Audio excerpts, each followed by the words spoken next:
नमस्कार, आप देख रहे हैं डीडी राजस्थान की खास पेशकश हेलो डॉक्टर और मैं हूं आपका होस्ट मनीष शर्मा। हर बार की तरह एक स्पेशल डॉक्टर को लेकर हम हाजिर हैं। इस शो में बात करेंगे बीमारी से जुड़ी हुई और उसके निदान और उसके प्रिवेंशन, किस तरह से हम आपको उससे आप स्वस्थ जीवन जी सकते हैं। आज का विषय है स्वस्थ हृदय और खुशहाल जीवन। तो यानी आपको जिस तरह से पता होगा कि हृदय की हम जब बात करते हैं, हार्ट की हम बात करते हैं, तो सेंटर ऑफ बॉडी है।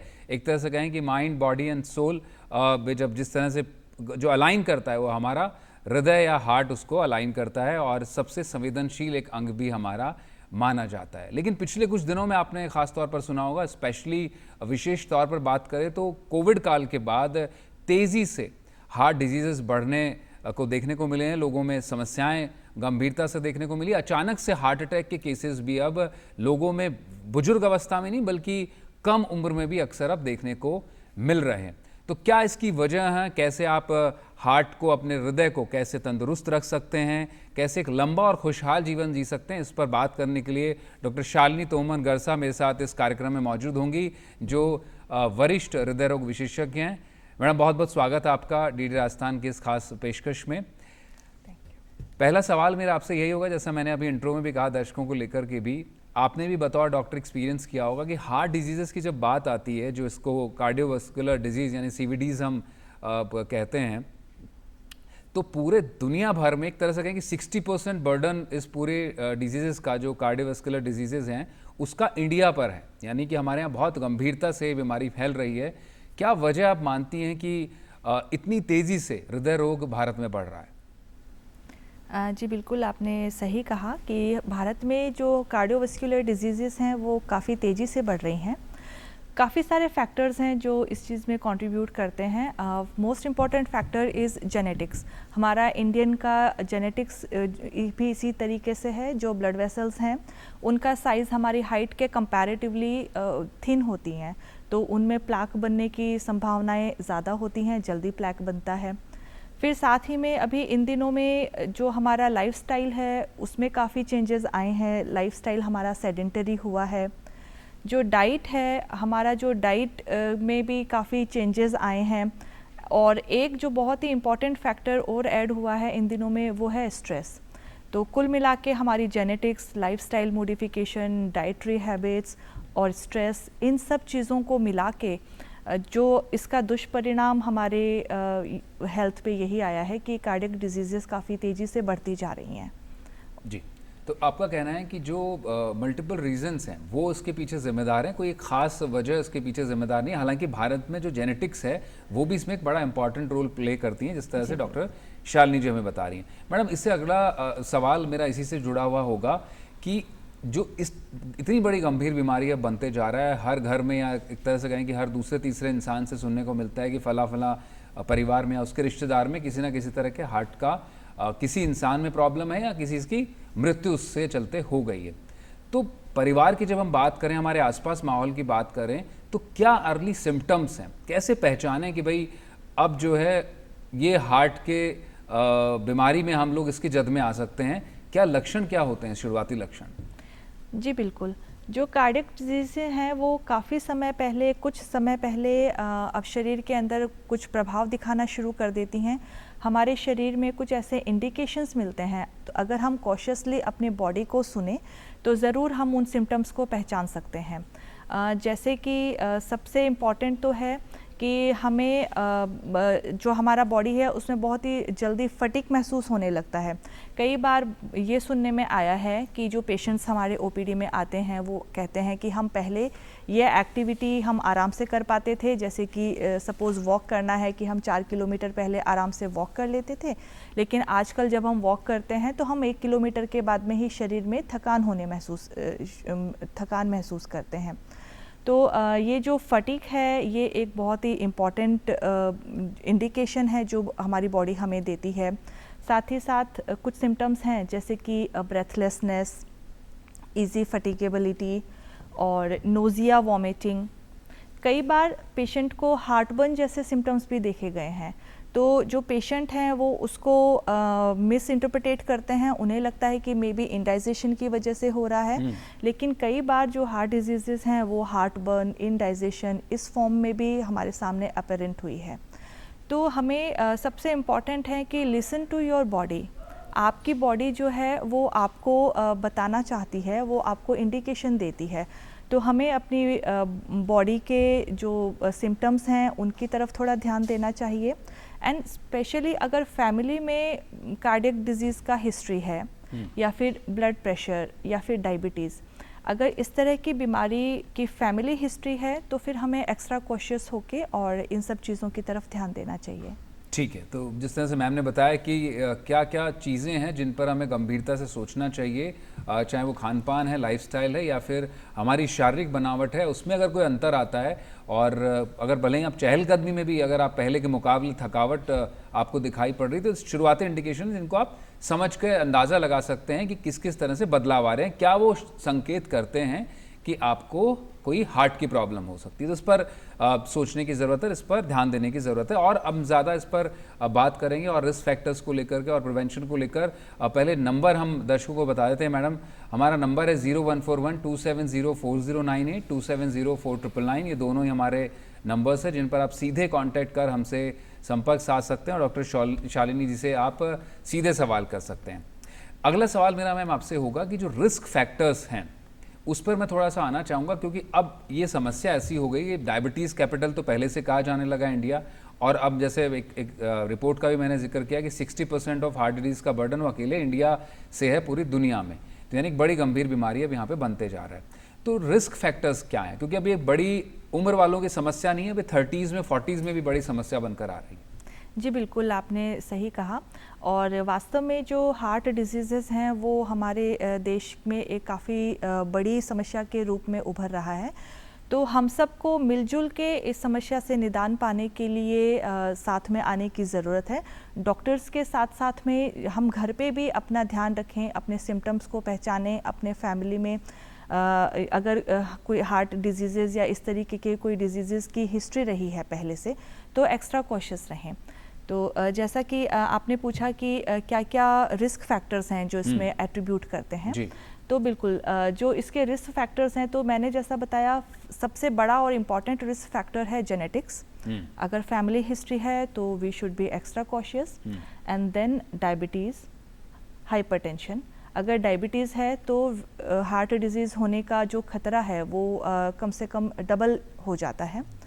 उसके बाद में आता है स्ट्रेस, और उसके बाद में फिर आता है कि अगर आपकी सेडेंटरी लाइफस्टाइल है।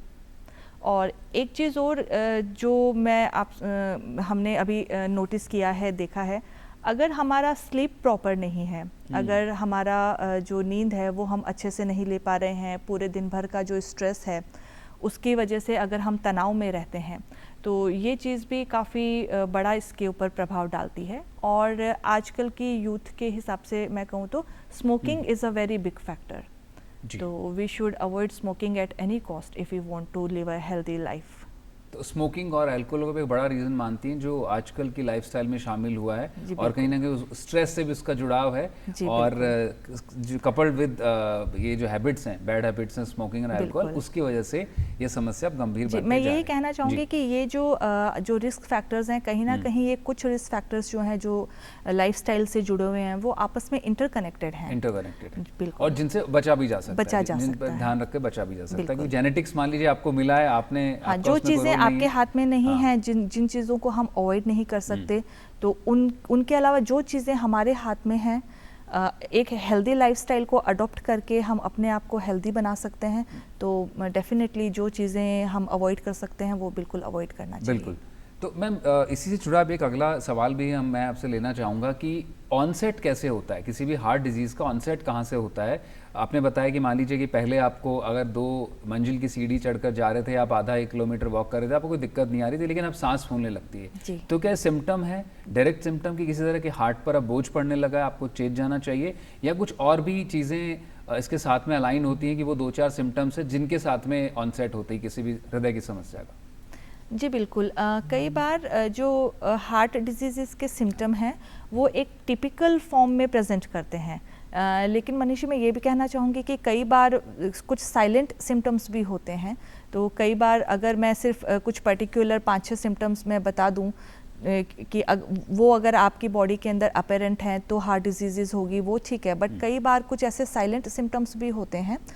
लेकिन अगर हम ध्यान से हमारी बॉडी का जो एक पैटर्न है अगर हम वो देखें तो कहीं ना कहीं हमें चीज़ें समझ में आ जाती हैं। जी, तो जिस तरह से डॉक्टर कोई साहब भी ने जो भी सिम्टम्स हमारी बॉडी में आता है अगर तो हमें उसे अवॉइड नहीं करें, ना तो अवॉइड करें ना इग्नोर करें, और जो एक मेन चीज़ है कि डिनाइल फॉर्म में ना रहें, डिनाइल में ना रहें जी, कि ये मानकर नहीं चलें कि ये आम समस्या हो सकती है। अगर आपको कोई बड़ा सिग्नल बॉडी से मिल रहा है, जैसा मैम ने भी आपको बताया, उस पर आप फ़ौरन गौर करें और कंसल्टेशन ज़रूर करें डॉक्टर के साथ में कि पहले से शरीर में क्या परिवर्तन आ रहा है, क्या खासतौर पर कोई धड़कन बढ़ी रहती है, सांस फूलने लगती है, या फिर और समस्याएं आपको, क्या डायबिटीज़ हो गई है, या फिर आप बहुत स्ट्रेस में रहते हैं, तो उसके भी तार कहीं ना कहीं हृदय रोग से जुड़ते हैं। एम आई राइट मैम? आपको अभी तक जो हमने समझाया, तो दर्शकों को, जो अभी दर्शक जुड़े हैं, उनको हम नटशेल में समझाएं तो अभी तक की जो बातचीत है उसको लेकर कैसे हृदय रोग की शुरुआत होती है, कैसे हार्ट पर बोझ पड़ रहा है शरीर में, क्या क्या वजह हैं, क्या जेनेटिक्स प्रॉब्लम है, क्या खान पान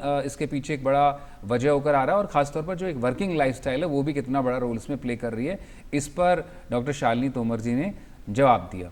अब अगला सवाल मैम, इसी कड़ी में हम आते हैं, घर पर अगर हम देखें किसी के घर में अगर कोई किसी को समस्या हो गई है या होने वाली है, कैसे वो पहचाने, कैसे वो समझे कि ये एक्स हमारे घर का सदस्य जो है ये हार्ट की प्रॉब्लम की तरफ बढ़ते जा रहा है? क्योंकि अक्सर कई बार लोग, जैसे आपने कहा, कि उसमें डिनाइल मोड में रहते हैं, इग्नोरेंट हो जाते हैं कि मुझे तो एसिडिटी का पेन होगा या फिर मेरी मसल्स में कोई पेन हो गया होगा।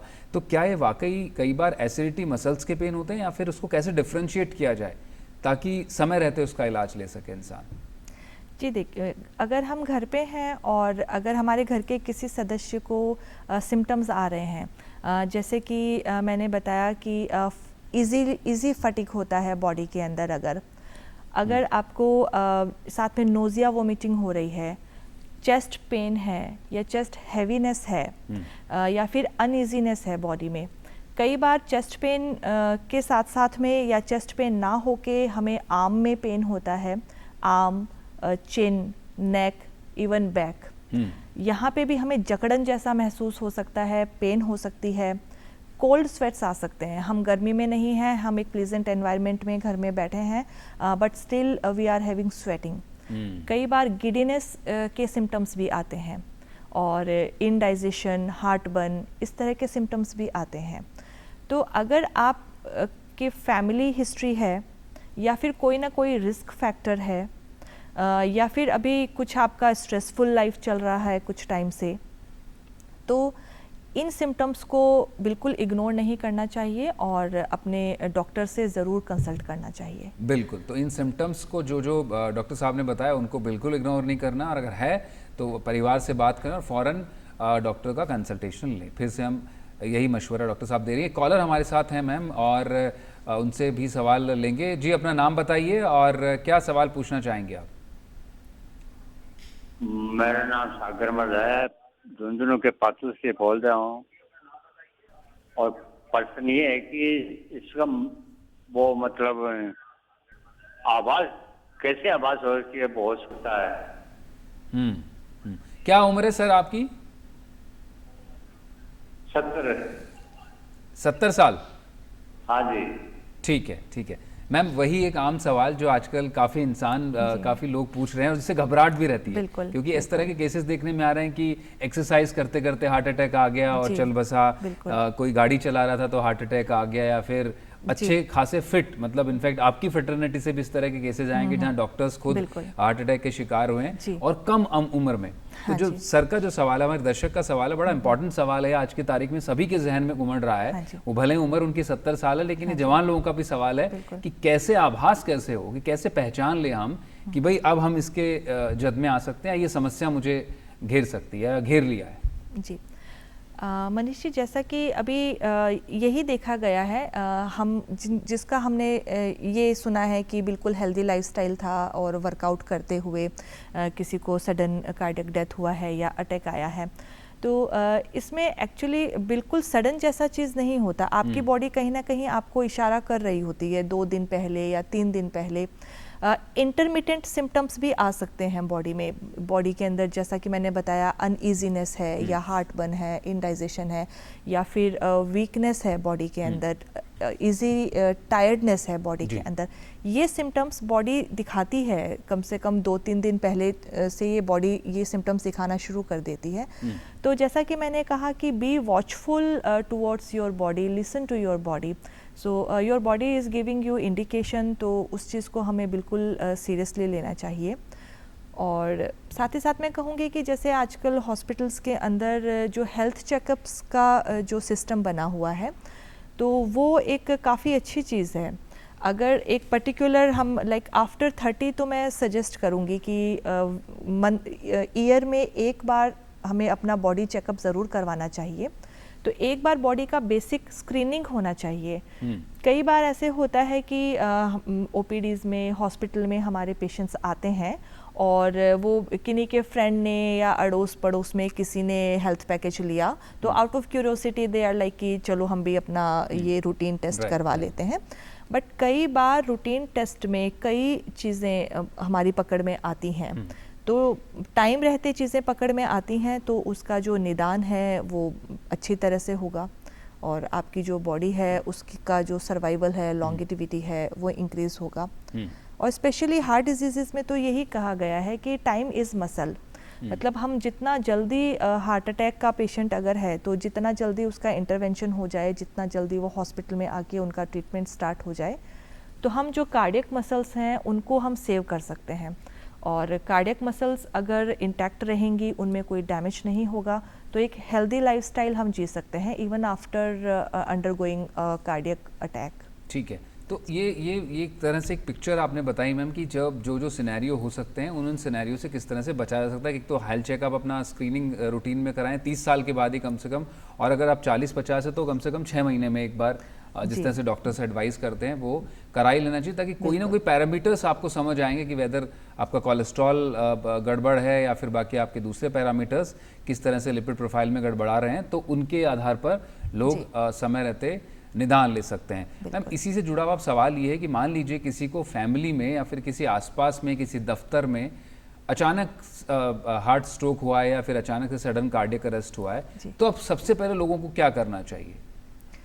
देखिए, अगर हमें ऐसे लग रहा है कि जो पेशेंट हैं उनको कार्डियक अटैक आया है, तो सबसे पहले तो उन्हें हम आराम से लिटाएं, पानी पिलाएं और एक जो प्लीजेंट, वहाँ पे भीड़ भाड़ वगैरह को कम करके एक प्लीजेंट एनवायरनमेंट हम वहाँ पे प्रोवाइड करें।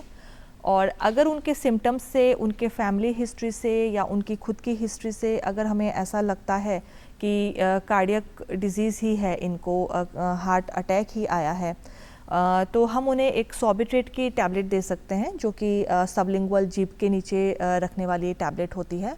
और अर्लीएस्ट हॉस्पिटल में हम कांटेक्ट करें और जितना जल्दी हो हम पेशेंट को हॉस्पिटल में लेके जाएं, ताकि आगे का जो ट्रीटमेंट है वो वहाँ पर सही तरीके से हम स्टार्ट कर सकें।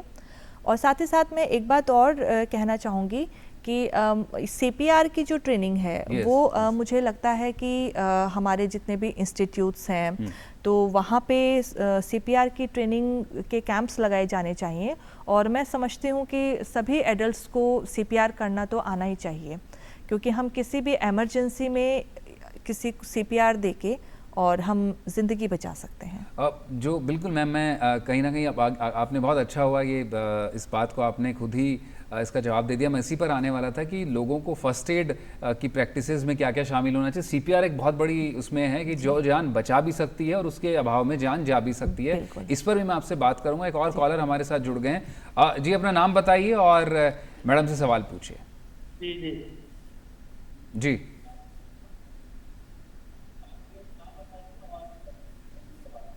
डॉक्टर साहब नमस्कार।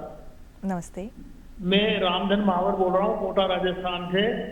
और मेरा सवाल है कि किसी को 2.5-3 साल पहले हार्ट अटैक हुआ था, एंजियोग्राफी हो गया, तो दोबारा भी संभावना रहती है क्या? और रहती है तो उसमें बचाव के क्या तरीके, क्या करना चाहिए साहब? जी जी बिल्कुल। जी, बहुत अच्छा सवाल है मैम कि जिनको पहले हार्ट अटैक आया तो आगे क्या बचाव के लिए करें, क्या जवाब होगा मैम आपका? जी इन्होंने अपने सवाल में कहा है कि मरीज़ को 2-3 साल पहले हार्ट अटैक आया है और उनकी एंजियोग्राफी हुई है।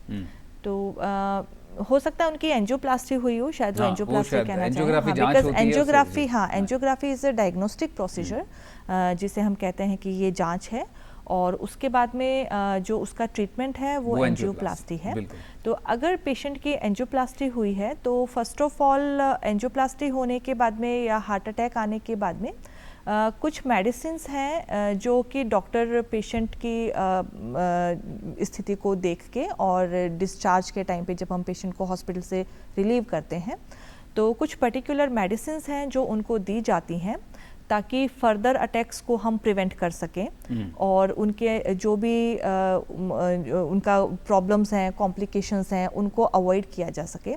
तो सबसे पहले तो मैं यही कहना चाहूँगी कि जो भी मेडिसिन्स आपको प्रिस्क्राइब है वो मेडिसिन्स आप बिल्कुल रेगुलरली लीजिए, एक फ़िक्स टाइम पे मेडिसिन्स लीजिए और डॉक्टर्स को विज़िट करने का एक निर्धारित समय होता है जो वो आपकी जनरल फिज़िकल हेल्थ, आपकी कंडीशन को देख के डॉक्टर आपको एडवाइस करते हैं। तो टाइम टू टाइम डॉक्टर को विज़िट करना है। मेडिसिन लेने के बाद में फिर कुछ पर्टिकुलर कुछ टेस्ट्स होते हैं जो हम टाइम टू टाइम करवाते हैं ताकि पेशेंट का जो जनरल कंडीशन है उसके बारे में हमें पता चल सके और कोई कॉम्प्लिकेशन वगैरह तो बॉडी में नहीं है उस चीज़ का हमें पता चल सके। तो in nutshell I would like to say कि just take your medicines regularly, visit your doctor properly and keep your lifestyle healthy and be stress free, eat healthy, sleep well and do exercise regularly. जो exercises हैं वो भी आपको doctor आपकी general condition के according advice करते हैं। अगर आपका हार्ट कंडीशन बिल्कुल नॉर्मल है तो आप हफ्ते में कम से कम 5 बार हर रोज़ 30 दिन के लिए यानी कि एक वीक में अराउंड 150 मिनट्स हो गए।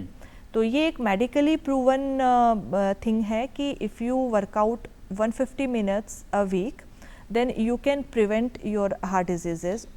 तो हमें एक्सरसाइजेज बराबर करनी है और स्ट्रेस से दूर रहना है and diet should be very good, diet should be good, yes, diet has very important factor. हमें जैसा कि जो मिलेट्स होते हैं, मोटा अनाज है, वो हमें अपने डाइट में ज़रूर शामिल करना चाहिए। रिफाइंड जो फ्लोर है, हाई स्टार्च फूड हैं, उनको अवॉइड करना चाहिए। जंक फूड तो बिल्कुल ही अवॉइड करना चाहिए हमें। Cold drinks and junk foods, these are very bad food for heart diseases. I mean, these are the food that directly impact your heart condition, your heart health. निश्चित रूप से junk food, बहुत सारी बातें होती हैं इसको लेकर के कि किस तरह से ये सैचुरेटेड फैट और जो ख़राब खाना है, जो सीधे तौर पर जो एक 2 मिनट आजकल इंस्टेंट फूड जो चल रहा है, आपको बना बनाया मिलता है और आप फ़ौरन खाते हो, कैसे हार्ट हेल्थ पर इम्पैक्ट करता है, यही मैडम ने आपको समझाया। दर्शकों को भी बिल्कुल ये एक बड़ी बात है जो लाइफस्टाइल चेंजेस को लेकर के अपनानी चाहिए। एक कॉलर और आए हमारे साथ में मैम, उनका भी सवाल लेते हैं। जी, अपना नाम बताइए। सर, मैं ये कहना चाहता हूँ, अरुण से प्रकाश बोल रहा हूँ जी। मेरे को समस्या ये है कि 10 साल पहले मुझे हार्ट में पेन हुआ था 2 बार बहुत ज्यादा। डॉक्टर को दिखाया तो उन्होंने एंजियोप्लास्टी करके एक स्टंट लगाया था। वैसे मैं ठीक चल रहा हूँ, पर क्या वो हार्ट अटैक कहलाता है, हार्ट पेन कहलाता है? नहीं, आपको एंजियोग्राफी हुई थी, एंजियोप्लास्टी हुई थी? एंजियोग्राफी हुई पहले, फिर एंजियोप्लास्टी हुई, जी, फिर एक स्टंट लगाया। ठीक है, और वो ठीक चल रहा है। ठीक है, ठीक है। तो आपका सवाल ये है कि 10 साल बाद अब आपके स्टंट के बाद क्या वापस से इस तरह की स्थिति आ सकती है? वो बहुत ठीक चल रहा है, पर मैं सिर्फ ये जानना चाहता हूँ क्या मुझे हार्ट अटैक हुआ था? ओके मैम, ये भी थोड़ा सा तकनीकी सवाल है कि क्या उनको हार्ट अटैक आया था? उनका कहना है कि स्टंट मुझे लगा, तो क्या मुझे हार्ट अटैक आया था? जी जी जी, देखिए उस टाइम पे आपका जो अभी हमारे पास में पेपर्स तो नहीं हैं आपके, लेकिन डेफिनेटली आपको कोई हार्ट का मेजर इश्यू ही हुआ था। आप कुछ पूछना चाहें तो बता सकता हूँ?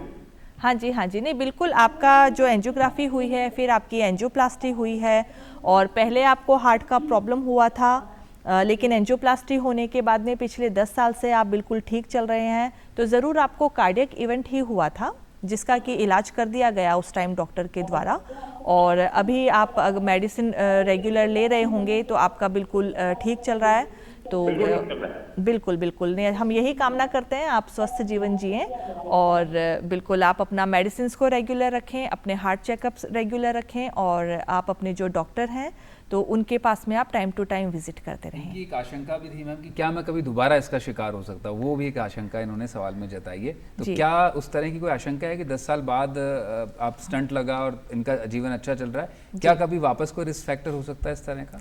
देखिए, ग्रॉसली तो ऐसा है कि अगर 10 साल हो गए हैं आराम से इनका अच्छा चल रहा है, तो अगर आप अपना एक जो है डिसिप्लिन लाइफ रखते हैं, मेडिसिन्स वगैरह रेगुलर रखते हैं, और जैसा कि मैंने बताया आप फिज़िकल एक्टिविटी करते हैं, स्ट्रेस से दूर रहते हैं, तो कोई ज़रूरी नहीं है कि दोबारा आपको उस तरह की समस्या का सामना करना पड़े।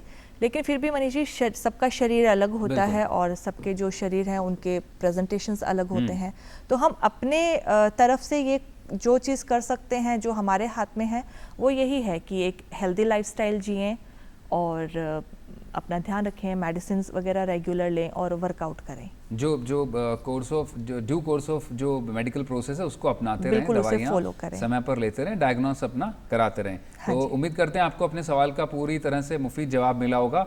आगे बढ़ते हैं। आप भी अगर हमें कॉल करना चाहें तो हमारा नंबर स्क्रीन पर 0141270409 270499 है। समय बहुत कम है, आखिरी पड़ाव पर है। मैम, कुछ मैं छोटे छोटे सवाल आपसे लूँगा। जैसे हमने बात किया था कि अचानक किसी को दफ्तर में अगर हार्ट अटैक आता है, घर पर किसी को हार्ट अटैक आता है, तो आपने कहा कि CPR जैसी एक फर्स्ट एड तो सभी को सीख लेनी चाहिए।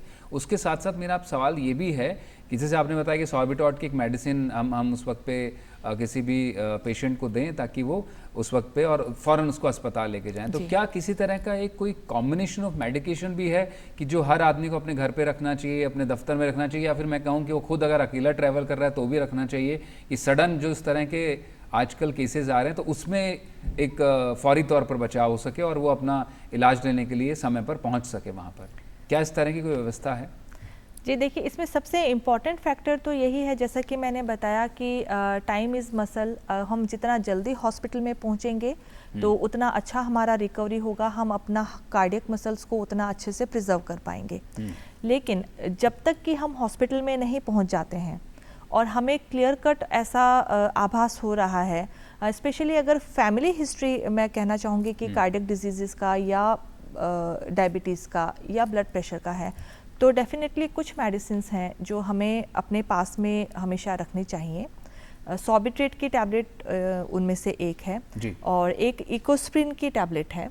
तो पहले हम सॉर्बिट्रेट लें, उसके बाद में हम इकोस्प्रिन लें, और कोशिश हम यही करें कि हम जल्दी से जल्दी जहाँ पे भी सुविधा है तो हम वहाँ पे हॉस्पिटल में जाएं ताकि सही तरीके से हमारे बॉडी पैरामीटर्स के हिसाब से हमारा ट्रीटमेंट स्टार्ट हो। और मैम, कई बार क्योंकि एक बड़ी आशंका इस तरह से भी होती है कि कुछ केसेस कुछ मीडिया में भी पढ़ने को आए कि व्यक्ति अकेला ड्राइव कर रहा था और उससे इस तरह का समस्या हुई और उसकी वो नहीं बच पाया। तो क्या अकेले में भी इस तरह की कोई है मेडिसिन की जो आदमी उस वक्त पे ले ले और खुद ड्राइव करके कम से कम अस्पताल तक तो पहुंच जाए या फिर किसी तरह से मदद लेकर पहुंच जाए? जी देखिए, सबसे पहले तो मैं ये कहना चाहूँगी कि जैसा आपने कहा कि ऑल ऑफ सडन कुछ इस तरह का बॉडी के अंदर ये दिक्कत आया है, तो इसीलिए मैंने कहा कि अगर हम अपना रूटीन चेकअप करवाते रहेंगे बिल्कुल, तो ये ऑल ऑफ सडन वाली चीज़ को हम काफ़ी हद तक हम बच सकते हैं इस चीज़ से। अगर हम अपना रूटीन चेकअप करवाते हैं तो कुछ इस तरह के जो टेस्ट हैं उनके अंदर चीज़ें अपेरेंट निकल के आ जाती हैं, तो हम फिर उन चीज़ों पे ध्यान देके और हम एक्स्ट्रा प्रिकॉशन रख सकते हैं या अपना जो ट्रीटमेंट है उस हिसाब से हम स्टार्ट कर सकते हैं। तो ये ऑल ऑफ सडन कोई दिक्कत हो गई उस चीज़ से हम बच सकते हैं। आपका जो बॉडी के अंदर जो आपको सिम्टम्स आ रहे हैं, अगर हम उन पे ध्यान दें और थोड़ा सा हम अपना जो चेकअप वगैरह है वो टाइम से करवाएं, तो इस तरह का अनफॉर्चुनेट इवेंट्स को हम काफ़ी हद तक कम कर सकते हैं। ठीक है, हाँ जी, ठीक है। मैं 10 सेकंड में मैं आपसे जानना चाहूँगा ऐसी कोई 2 बातें या 3 बातें जो अपने रूटीन में लोग अपनाएं ताकि हार्ट डिजीज़ से बच सकते हैं। जी बिल्कुल, ये एक बहुत ही इम्पॉर्टेंट चीज़ है और मैं ज़रूर ये सब दर्शकों के साथ में ये चीज़ साझा करना चाहूँगी। मैं हार्ट डिजीज़ को प्रिवेंट करने के लिए या एक हेल्दी लाइफस्टाइल को जीने के लिए मैं अपनी तरफ से 5 इम्पॉर्टेंट चीज़ें मैं आपको बताना चाहूँगी। अगर हम इन चीज़ों की तरफ ध्यान दें तो डेफिनेटली हम काफ़ी अच्छे तरीके से हम अपना कर सकते हैं। सबसे इम्पॉर्टेंट चीज़ है, जैसा कि मैंने बताया, लिसन टू योर बॉडी। आप आराम से आप अपनी बॉडी की तरफ देखिए, आप अपनी बॉडी के बारे में समझिए, आपकी बॉडी आपसे कुछ कहना चाहती है। अगर आपको फटीग हो रहा है या आपको नोज़िया, वॉमिटिंग या गिडीनेस जी, या चेस्ट हैवीनेस, चेस्ट पेन, घबराहट, इस तरीके के सिम्टम्स आ रहे हैं तो आप ज़रूर इस तरफ ध्यान दीजिए। दूसरी जो चीज़ है वो है कि आपके जो बॉडी पैरामीटर्स हैं, इम्पॉर्टेंट बॉडी पैरामीटर्स, आपको उनके बारे में जानकारी ज़रूर होना चाहिए। जैसे कि आपका ब्लड प्रेशर क्या है, आपकी हार्ट रेट क्या है, आपका BMI कितना है, ब्लड शुगर कितना है, कोलेस्टेरॉल लेवल क्या है। तो हर इंसान को मैं समझती हूँ कि इसके बारे में, अपने शरीर के जो बॉडी पैरामीटर्स हैं उनके बारे में जानकारी ज़रूर होनी चाहिए। बिल्कुल। फिर जो तीसरी चीज़ है वो मैं कहना चाहूँगी कि eat good, sleep well and be stress free. These are very important things, very important factors जिनकी वजह से हम जो हार्ट डिजीजेज हैं उनको अवॉइड कर सकते हैं। तो बिल्कुल ये उस तरह की चीज़ें जो मैम ने बताई, समय बहुत इजाज़त नहीं दे रहा मैम, कि जिनके अपनाकर आप रूटीन में अपने हार्ट हेल्थ को बेहतर बना सकते हैं और लंबा जीवन जी सकते हैं। स्मोकिंग को अवॉइड करना is very important factor, and junk food, smoking and junk food, उसको तो भूल ही नहीं सकते। बिल्कुल, तो ये 5 जो बड़े उपाय मैम ने बताया, उम्मीद है आप अपनाएंगे और एक स्वस्थ दिल के साथ खुशहाल जीवन जीवेंगे। बहुत बहुत शुक्रिया मैम, आप इस प्रोग्राम में हमारे साथ आए और तमाम सवालों के आपने जवाब दिए। इस प्रोग्राम में फिलहाल इतना ही। बाकी तमाम खबरों और समाचारों और कार्यक्रमों के लिए आप बने रहें DD राजस्थान के साथ। नमस्कार।